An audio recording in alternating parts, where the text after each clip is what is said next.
It's not my fault that the party of FDR and JFK is turning into the party of LOL and WTF.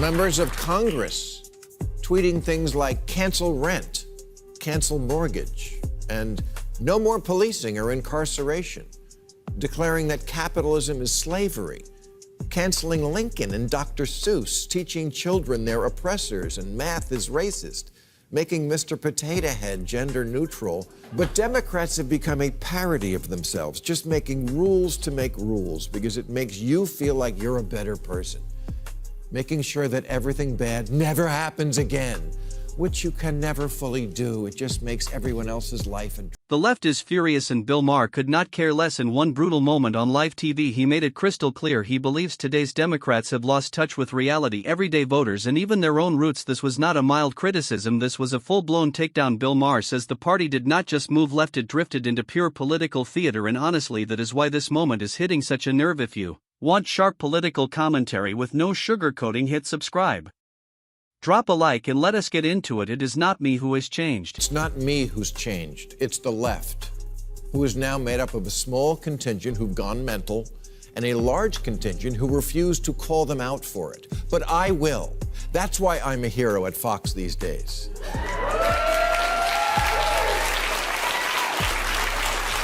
Which shows just how much liberals have their head up their ass, because if they really thought about it, they would have made me a hero on their media. But that can't happen in this ridiculous new era of mind-numbing partisanship, where if I keep it real about the nonsense in the Democratic Party, it makes me an instant hero to Republicans. Bill Maher did not quietly drift away. He made his position painfully clear. In his view, the Democratic Party has handed too much power to its most extreme voices, people pushing ideas so detached from everyday reality that millions of normal voters no longer recognize the party speaking to them, and that is the key here. Bill Maher says he did not abandon the left abandoned him. He believes he is the same person he has always been, while the party kept moving until it stopped looking anything like the one he once supported. He does not sound heartbroken, he sounds stunned, irritated, and deeply tired of pretending this transformation is not happening. And if you think that was the end of it, not even close, that was just the setup. The same thing happened in reverse to Darth Vader's daughter, Liz Cheney, who is now a hero to liberals simply because she recognizes Biden did not steal the last election. What a sad commentary on our politics, where simply acknowledging reality is now seen as a profile in courage. People sometimes say to me, you didn't used to make fun of the left as much.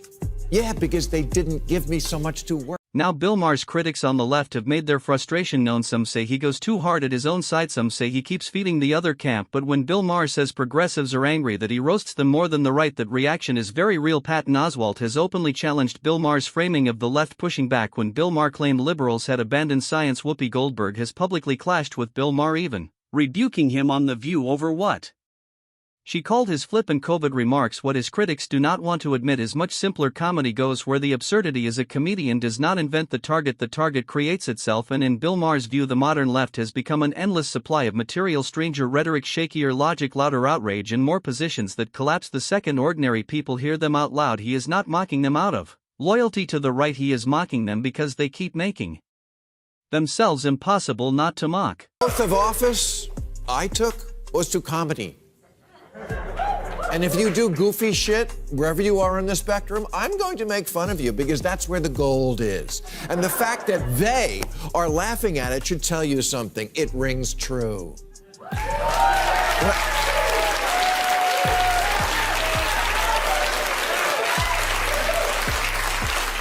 When normal people read that San Francisco has basically legalized shoplifting, they think Democrats have gone nuts. They think, that Ted Cruz guy seems like a real stiff. But at least he believes in the concept of shopping with. Then Bill Maher gets to one of the reasons the split has become impossible to hide, and the audience instantly gets it across. Blue cities and blue states policies have emerged that many people see as completely detached from common sense. Homeless encampments spread across public spaces while leaders act like chaos is just part of city life. Toy stores get dragged into ideological fights over gendered sections. Students are pushed through systems with lower standards and less accountability, all Packaged as progress, these are not tiny internet arguments buried in some political corner. These are real decisions tied to real places run by Democrats, and Bill Maher's point is brutal. When normal people look at this, they do not see compassion, they see dysfunction wrapped in moral language. That is why the laughter matters. It is not just laughter, it is recognition. It's not my fault that the party of FDR and JFK is turning into the party of LOL and WTF.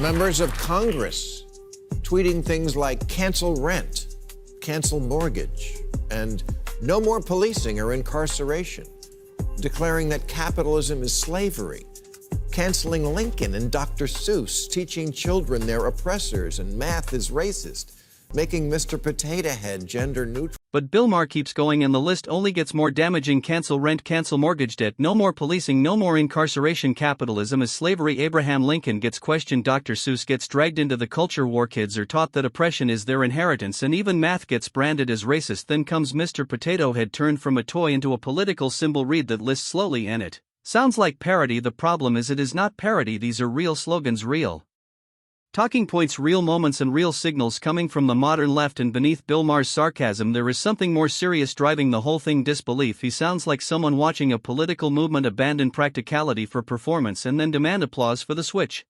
Now an emoji for pregnant men. Real, I'm not making it up. California just passed a law requiring large retailers to have a non-gendered toy section. A non-gendered toy section? Isn't Ken a non? Then comes one of the most revealing moments of all. Gavin Newsom was challenged over California's law requiring major retailers to create gender-neutral toy sections, and instead of defending the law directly, the explanation veered into something almost surreal. The claim was that retailers themselves wanted it, that private businesses were effectively asking for government intervention to reorganize their own stores. Think about that. Businesses supposedly lobbying for extra burdens, extra rules, and extra complications for themselves. That explanation falls apart the second you actually examine it. Retailers do not usually line up asking lawmakers to make operations harder. Bill Maher clearly did not buy it, and neither did anyone listening closely, because once you strip away the polished delivery, what is left is an answer that sounds far more convenient than believable. Law for that? You have to inject yourselves into everything, from where you can throw a frisbee to who can braid hair? This is why so many people, by the way, were triggered by COVID policies. They were already sick of rules. Regulation should be a good issue for Democrats. It's certainly one they're associated with. And I think the average voter would agree that banks and chemical plants and drug companies need watching.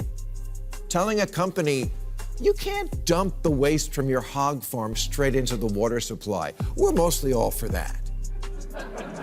But Democrats have become a parody of themselves, just making rules to make rules because it makes you feel like you're a better person. From there, Bill Maher turns to a problem that clearly sits at the center of his frustration over regulation. But he is not just saying Democrats like rules too much, he is making a harsher point than that. He believes many of those rules are no longer driven by practical problem solving, they are driven by moral theater. They exist so the people imposing them can feel enlightened, compassionate, and superior, whether the policy actually improves life or not. That is the heart of his argument. Rules made to signal virtue, laws passed to create the appearance of action, government becoming more interested in looking good than doing good, and once that shift happens, failure becomes easier to hide because the branding sounds noble even when the results are terrible. For Bill Maher, that is not just annoying, it is dangerous.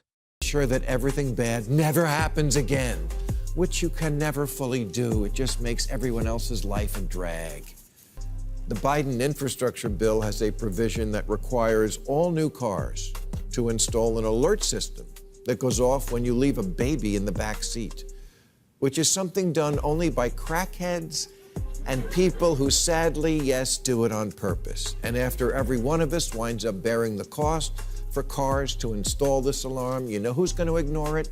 Crackheads and people who do it on purpose.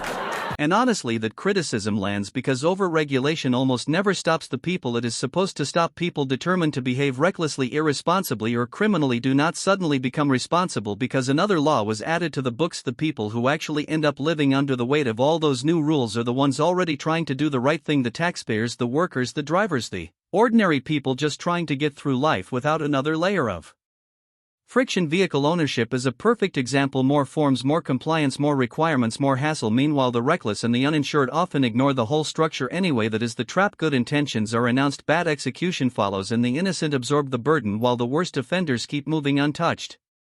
A sensor light is not going to fix this problem, and Democrats no longer possess the common sense to understand that not every problem in the world can be fixed with a regulation.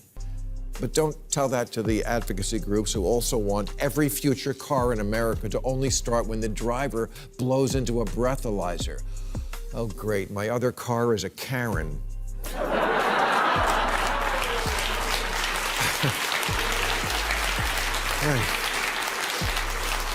Well, you know, it's also not safe to drive when you're crying. Should we make a car that follows your texts and stops the engine when you're dumped? And the fallout from that mindset is not theoretical anymore. California has become the clearest example of what happens when regulation, taxation, and political vanity keep piling up without enough accountability. People are leaving businesses or leaving entire industries or re-evaluating whether staying makes any sense at all. Hewlett-Packard Enterprise, a company tied to California for more than a century, eventually relocated after facing an increasingly punishing regulatory climate. Elon Musk left Los Angeles for Texas and openly pointed to taxes and overreach as part of the reason. These are not isolated stories, they are signs of a deeper pattern, and what makes Bill Maher's criticism hit even harder is that the leadership response rarely looks reflective. No serious correction, no meaningful course change, just more doubling down as if repeating the formula that drove people out will somehow produce a different result. Racism is bad. How about a car that won't start unless you play a message about tolerance from George Takei?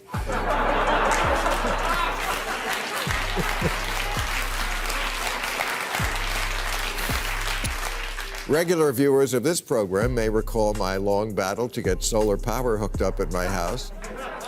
It involved this shed, which had to be built to house this solar battery.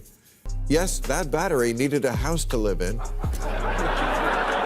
And not just any house, one that had to follow the specifications of this chart. That's a real chart of the steps we had to go through to get this thing turned on. Democrats have to stop thinking that what the voters dream about is to be happy. So that is the picture Bill Maher is painting, not of a man who suddenly became conservative, but of a man who looked at the modern Democratic Party and stopped recognizing what it had become. In his view, the party traded common sense for ideological performance, traded practical leadership for symbolic gestures, and kept drifting further away from the people it says it speaks for, from bizarre state policies and empty regulation to weak explanations and a growing exodus from places like California. Bill Maher sees a party losing touch in real time, and maybe that is why this hit such a nerve. He is not speaking as an outsider, he is speaking as someone who thinks the left lost its balance and wants no part in pretending otherwise. If you enjoyed this breakdown, leave a like, subscribe to the channel, and drop your thoughts in the comments below. Thanks for watching, and I will see you in the next one.